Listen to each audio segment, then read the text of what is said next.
नमस्कार दोस्तों, स्वागत आप सभी का आपके अपने यूट्यूब चैनल VBDR ग्रुप में। दोस्तों, कल मैंने आपके साथ में वीडियो शेयर की थी फॉरेक्स का बढ़ना, यानी कि इंडियन मार्केट के लिए बहुत ही ज़्यादा मजबूती स्थिति देना हमारी बैंकिंग सेक्टर को और हमारे शेयर मार्केट को। फॉरेक्स का बढ़ना दोस्तों एक देश की इकोनॉमी को, GDP को मजबूती प्रदान करता है। जितने ज़्यादा फॉरेक्स रिजर्व्स हमारे पास होंगे उतनी ज़्यादा हमारे देश की हालत मजबूत रहेगी, स्थिति रहेगी, मजबूत रहेगी दोस्तों।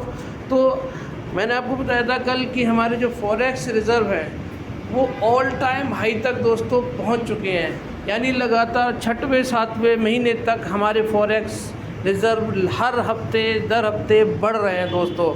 और इस हफ्ते वो हुआ जो पहले कभी नहीं हुआ, यानी कि जो हमारे फॉरेक्स रिज़र्व का आंकड़ा पहुंच चुका है वो इतिहास में, हिंदुस्तान के, हमारे भारत देश के इतिहास में पहले कभी नहीं हुआ। आप देख सकते हैं यहाँ पर $648.56 बिलियन के हमारे रिकॉर्ड हाई पर इंडियन फॉरेक्स रिज़र्व पहुंच चुके हैं।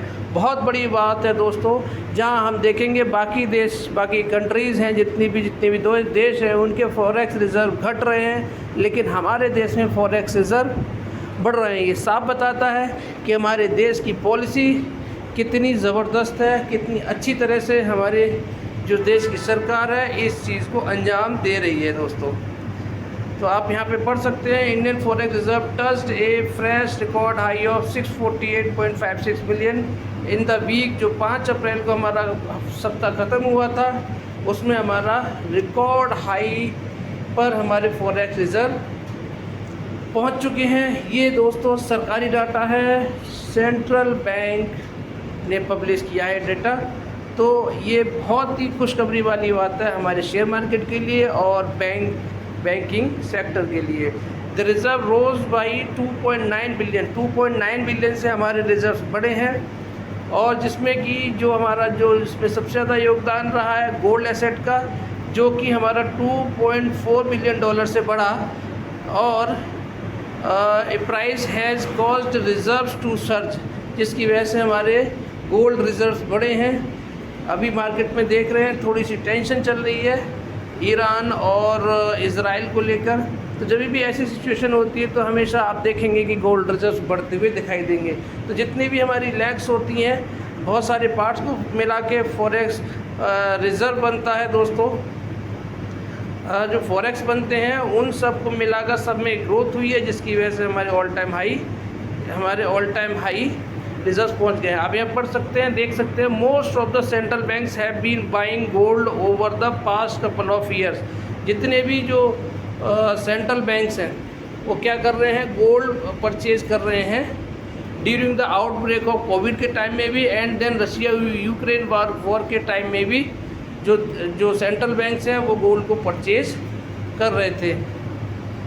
ये हमारा कहा है, हमारे जो during the monetary policy conference at Anubhuti Sahay, head of South Asia economic research standard ने ये बताया है, चार्टर्ड बैंक की जो है। तो दोस्तों ये बहुत ही खुशखबरी वाली बात है। ये हमारी शेयर मार्केट को, बैंक निफ्टी को बहुत ही मजबूती प्रदान करता हुआ नज़र आएगा।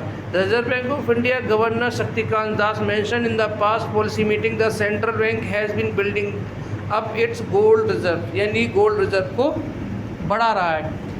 जो कि उसमें जो पिछली बार स्टेटमेंट दी थी कि हम एक अम्ब्रेला क्रिएट कर रहे हैं, जो कि हमारे लिए हमारे जो बैड टाइम्स होंगे, अगर कोई मुश्किल हालात आते हैं तो उसमें ये काम आएंगे। तो दोस्तों एक तो हमारी खुशखबरी ये हो गई दोस्तों। दूसरी खुशखबरी हमारे लिए जो आई थी वो आई थी इन्फ्लेशन डेटा हमारा जो आया था इंडिया का, उसमें भी एक ज़बरदस्त आप देख सकते हैं यहाँ पर कमी आई है दोस्तों। Indian retail inflation dipped to 4.85% annually in March, यानी कि 5.09 से कहाँ पर आ गया है अभी ये दोस्तों 4.85% पे हमारी जो इन्फ्लेशन है वो आकर रुक गई है दोस्तों। बहुत सारे जो एक्सपर्ट्स थे, जो बड़े बड़े जो ज्ञानी थे, वो ये बोल रहे थे कि हमारे इस बार फॉरेक्स रिज़र्व घट कर आ सकते हैं, लेकिन हमारी जो पॉलिसी है जो हमारा सेंट्रल बैंक, हमारा आरबीआई पोजीशंस बनाता है, शॉर्ट पोजीशन, जिसकी वजह से हमारे गोल्ड रिजर्व बड़े हैं। और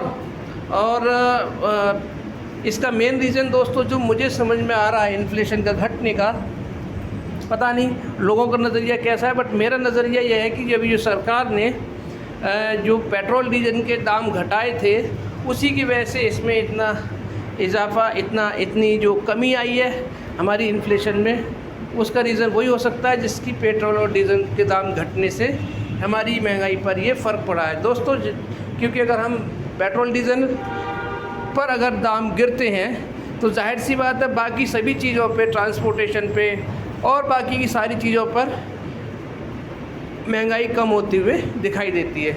तो ये जो डेटा आया है दोस्तों, बहुत ज़बरदस्त डेटा आया है। और हमारा जो आरबीआई का जो टारगेट है 4 to 6% का है, और 4% इन्फ्लेशन का हमारा जो लोअर कैप है, उसमें हमारी सरकार का फोकस रहता है कि कैसे भी हम लोग जो महंगाई दर है वो 4% पे आ जाए। तो 4% के हम नज़दीक आते जा रहे हैं, 5.09 से 4.85 पर आ चुके हैं, यानी कि हम लोअर कैप की तरफ जाते हुए दिखाई दे रहे हैं। आप यहाँ पे देख सकते हैं पूरी तरह से कि India's retail inflation is to a 10-month low of 4.85% in March, यानी मार्च में पिछले 10 महीनों से 10 महीने की सबसे कम निचले स्तर पर हम महंगाई में दिखाई दे रहे हैं। ये दोस्तों काफ़ी फ़ायदा देगा हमारे इन्फ्लेशन को काबू करने में, जबकि बाकी जो ईरान और इजराइल में टेंशन बनी हुई है, ऑयल के दाम इतने बढ़ रहे हैं, लेकिन अगर हमारे देश में अभी दाम कर रखे हैं गवर्नमेंट ने, चाहे वो इलेक्शन की वजह से या कैसे भी, लेकिन आफ्टर ऑल जो जनता है, हमारे देश की जनता है, उसके लिए ये राहत भरी बात है, क्योंकि पेट्रोल डीजल के दाम घटने से हमारी महंगाई घट रही है, तो बाकी चीज़ों पे भी महंगाई कम होती दिखाई दे रही है।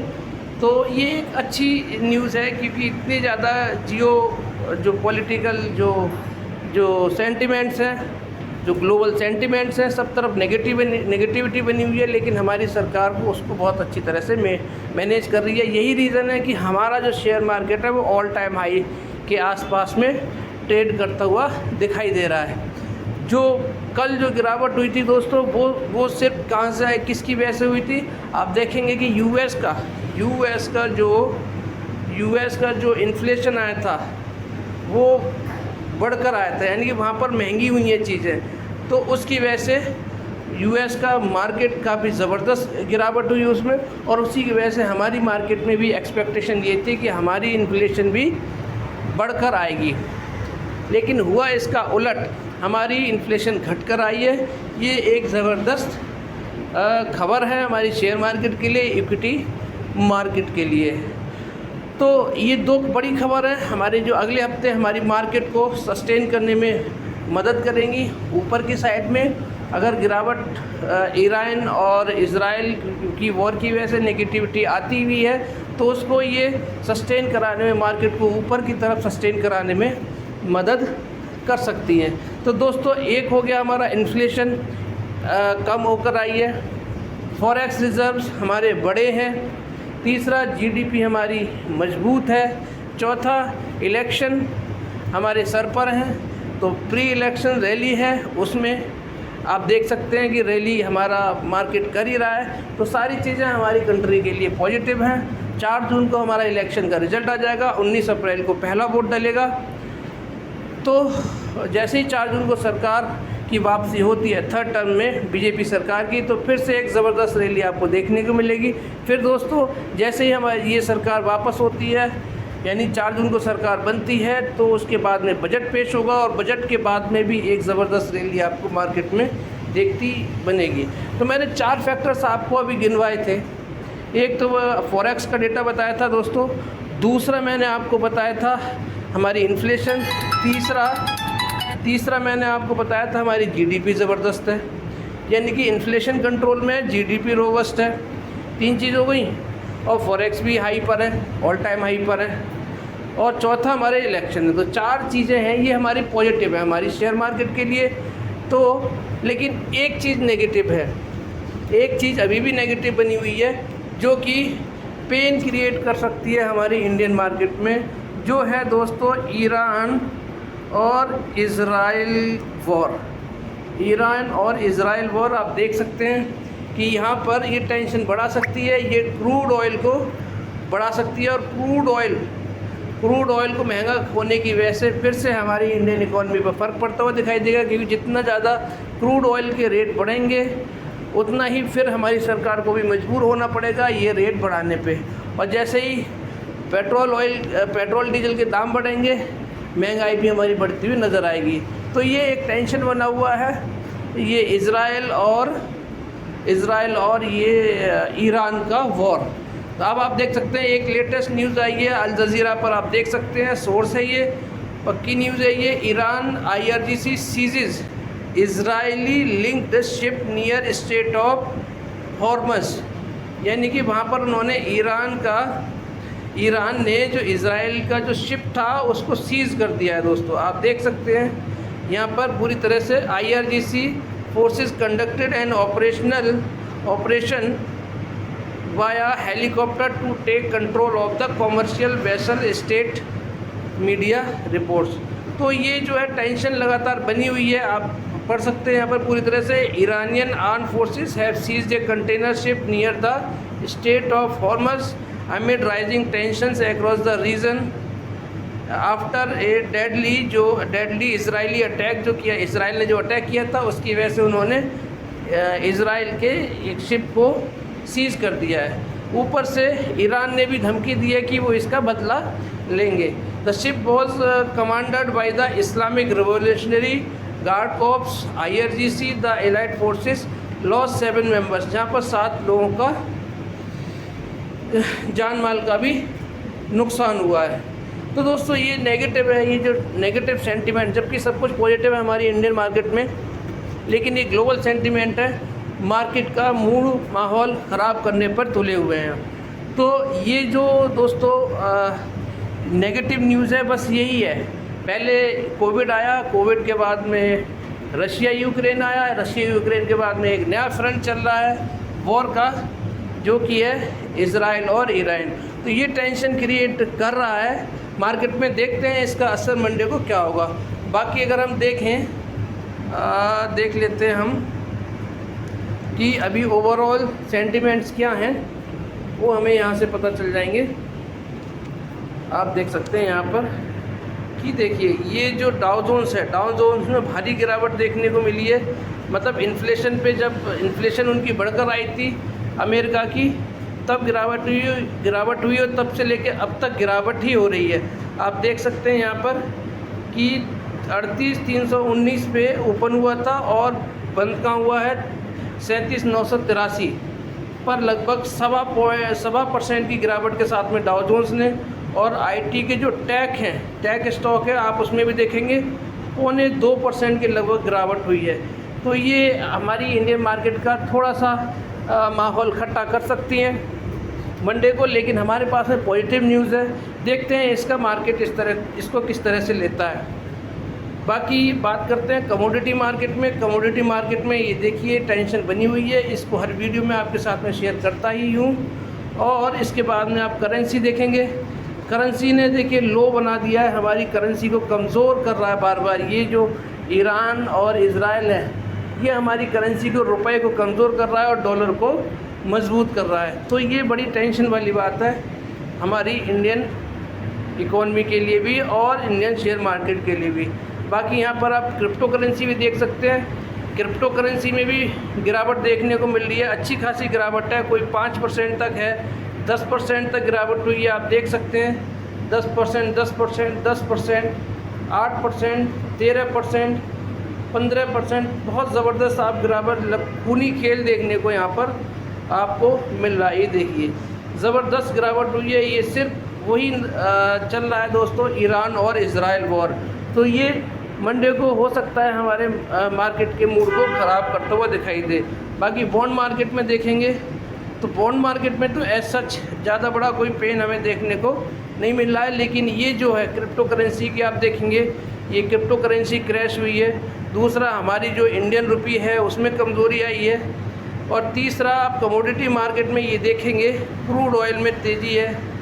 ये सब जो है नेगेटिव माहौल हमारी मंडे की मार्केट के लिए क्रिएट कर रहे हैं। बाकी चीज़ें पॉजिटिव हैं हमारी इंडियन मार्केट के लिए, और रेस्ट क्या रहेगा बाकी तो कल मंडे को ही हमारा पता चलेगा कि मार्केट इसको किस तरह से लेता है। ज़्यादा नेगेटिव फ़र्क नहीं होना चाहिए, अगर हल्का सा नेगेटिव भी होता है तो हमारे मार्केट को रिकवर करना चाहिए, ऐसा भी कुछ समझ में आ रहा है। तो दोस्तों, ये है ओवरऑल ग्लोबल और डोमेस्टिक सेंटिमेंट्स मंडे मार्केट के लिए अगले हफ्ते के लिए। अगले हफ्ते के हमारे डोमेस्टिक सेंटिमेंट्स हैं वो ज़बरदस्त पॉजिटिव हैं सारे, लेकिन ग्लोबल सेंटिमेंट्स नेगेटिव बने हुए हैं। तो उसी हिसाब से ट्रेड करके माहौल के हिसाब से किस तरह से मूड माहौल रहता है मंडे को, उसी के हिसाब से अपनी पॉलिसी को बनाइएगा, क्योंकि मार्केट ऑल टाइम हाई पर भी है। स्टॉप लॉस के साथ में ट्रेड करिएगा। तो दोस्तों, ये था आज का एनालिसिस आप सभी के लिए मेरी तरफ से। कैसा लगा एनालिसिस कमेंट बॉक्स में ज़रूर बताइएगा, और वीडियो को लाइक शेयर सब्सक्राइब करना बिल्कुल मत भूलिएगा। आपका दिन शुभ रहे। शुभ